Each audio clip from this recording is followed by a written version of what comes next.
Good morning students.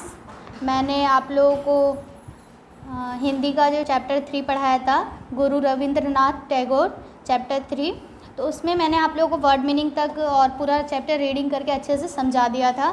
तो आज हम उसके एक्सरसाइज करते हैं। सबसे पहले एक्सरसाइज है दीर्घ उत्तरीय प्रश्न। ठीक है, तो दीर्घ मतलब बड़ा होता है, तो दीर्घ उत्तरीय प्रश्न थोड़ा विस्तार से होगा। इसमें सारे क्वेश्चन जो हैं उसके आंसर थोड़े विस्तार से देने होंगे।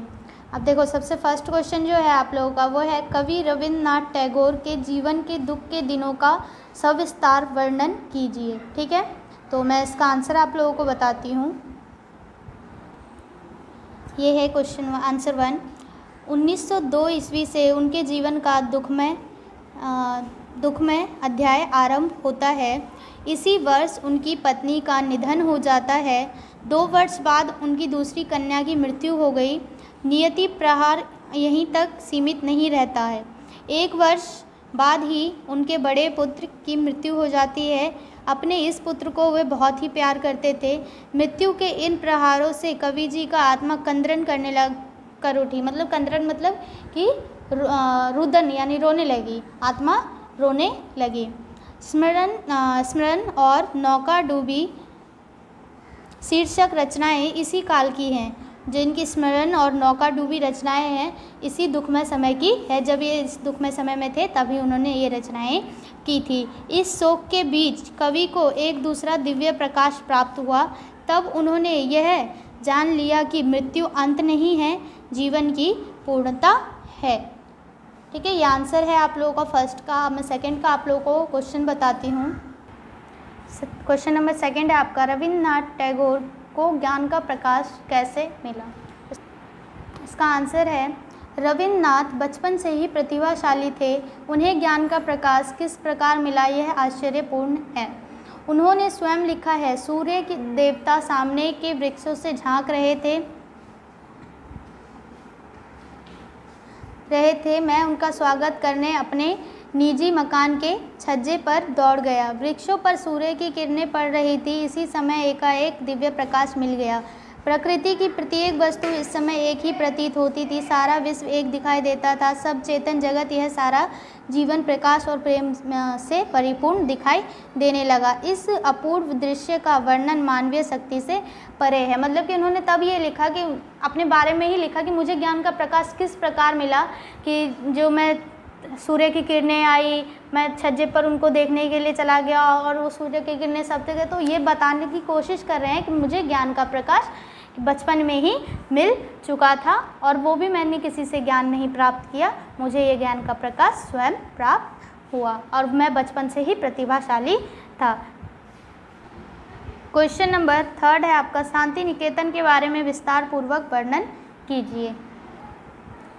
इसका आंसर है, रविंद्रनाथ टैगोर जी चाहते थे कि वे भारत के प्राचीन आदर्शों को फिर से जागृत और जीवित करना चाहिए। उन्होंने आर्यों की सभ्यता तथा उपनिषदों पर व्याख्यान दिए और सिखों, राजपूतों और मराठों की वीरता एवं आत्मविश्वास की भूरी भूरी का अर्थ होगा अच्छे से प्रशंसा की। इस समय उनका सबसे बड़ा स्मृति चिन्ह शांति निकेतन है। इस विश्व विख्यात विश्वविद्यालय की जो ये शांति निकेतन है, एक विश्वविद्यालय का नाम था, की स्थापना 1901 में हुई। शांति निकेतन में पश्चिम की वर्तमान शिक्षा प्रणाली को कुछ अंशों में ग्रहण किया गया। शांति निकेतन एक आदर्श संस्था समझी जाने लगी और इसमें देश ही नहीं विदेशों से भी विद्यार्थी अध्ययन करने आने लगे। इसी प्रकार विदेशों से अध्यापक शांति निकेतन में आकर पढ़ाने लगे। इसमें दीनबंधु, एंड्रूज और पियर्सन प्रमुख थे। ये टीचरों के नाम है जो इनमें प्रमुख थे शांति निकेतन विश्वविद्यालय में। क्वेश्चन नंबर 4 है आप लोगों का, रविंद्रनाथ टैगोर को नोबेल पुरस्कार किस वर्ष में और कैसे मिला। क्वेश्चन नंबर 4 का आंसर है, जब रविंद्रनाथ टैगोर जी इंग्लैंड गए तो वहाँ उनका एक ऑपरेशन हुआ जो सफल रहा। इसी समय उनकी गीतांजलि नामक बंगला कविताओं का अंग्रेजी अनुवाद प्रकाशित मतलब फेमस हुआ। अनुवाद स्वयं ही कवि ने ही की थी। कवि ने ही किया था। इस काव्य पुस्तक ने विश्वविख्यात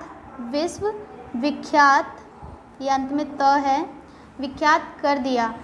फिर वह 1913 ईस्वी में भारत लौटे। भारत आने के कुछ सप्ताह बाद ही उन्हें विश्व साहित्य का नोबेल पुरस्कार मिला। जब मतलब वह इंग्लैंड से भारत लौटे तो उन्हें किसके लिए पुरस्कार मिला? जो उन्होंने गीतांजलि बंगला कविता की रचना की थी, तो इंग्लैंड में उसका क्या हुआ? अंग्रेजी अनुवाद हुआ, जिसके कारण उनको भारत लौटने पर एक तो फेमस भी हो गए और उन्हें नोबेल पुरस्कार भी दिया गया। क्वेश्चन नंबर 5 है आप लोगों का, रविन्द्रनाथ टैगोर के जीवन के सुख के दिनों का सविस्तार वर्णन कीजिए। इसका आंसर है 1891 यानी 1891 ईस्वी में रविन्द्रनाथ टैगोर जी के सुख के दिनों की शुरुआत होती है, जब वो श्यालदा नामक ग्राम में जो गंगा के किनारे है वहाँ जाकर रहने लगे। यहाँ रविन्द्रनाथ के जीवन के सबसे सुखी दिन